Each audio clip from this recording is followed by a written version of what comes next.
শ্রোতা বন্ধুরা, নিয়োগ প্রবাসী কবি জালালউদ্দিন রুমির অব্যক্ত কিছু কথা।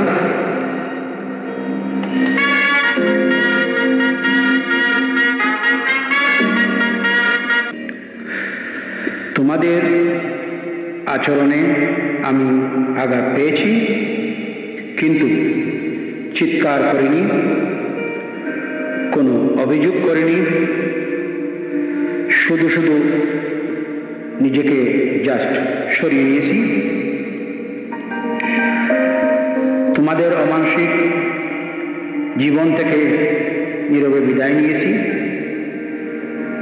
তোমরা হয়তো ভেবেছ জয়ী হয়েছ, কিন্তু সময়ের সাথে সাথে তোমাদের বিবেকের এই নীরবতা দরজায় কড়া নাড়বে। তোমরা হয়তো এড়িয়ে যেতে চাইবে, কিন্তু নীরবতা থেমে থাকবে না,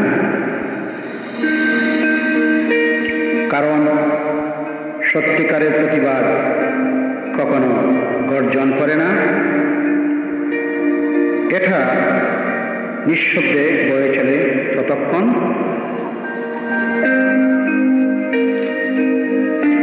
যতক্ষণ না হৃদয়ে অনুশোচনা জন্ম নেয়।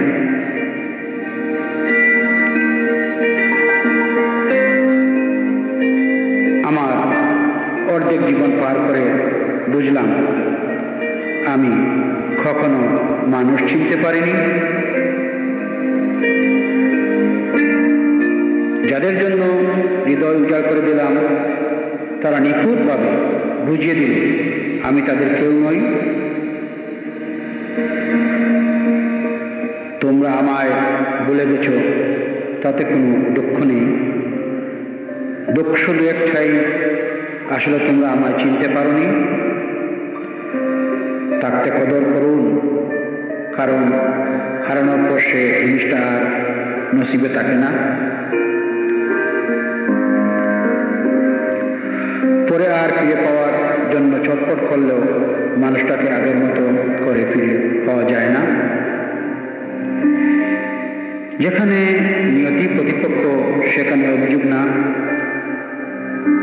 ক্ষমা ছেড়ে দেওয়া আর নীরব সম্মানের সবচেয়ে বড় প্রতিবাদ।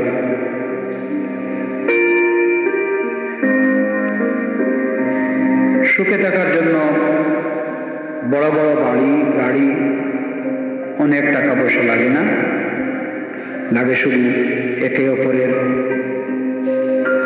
সম্মান আর বিশ্বাস।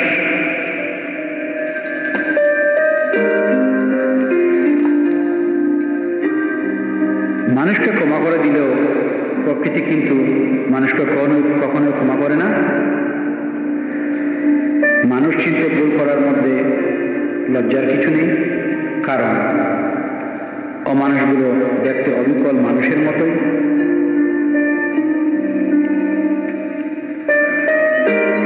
যদি দেখেন আপনার সাথে কেউ কথা না বলে এড়িয়ে চলছে, তাহলে তাকে বারবার অনুরোধ করার দরকার নেই। যার কাছে আপনার সত্যিকারের মূল্য থাকবে, সে হাজার ব্যস্ততার মাঝেও আপনাকে সময় দিবে।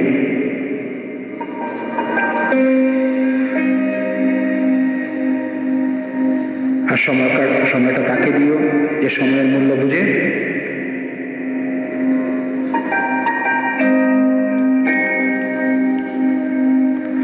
আর সম্পর্ক রেখো তার সাথে যে তোমার গুরুত্ব বুঝে।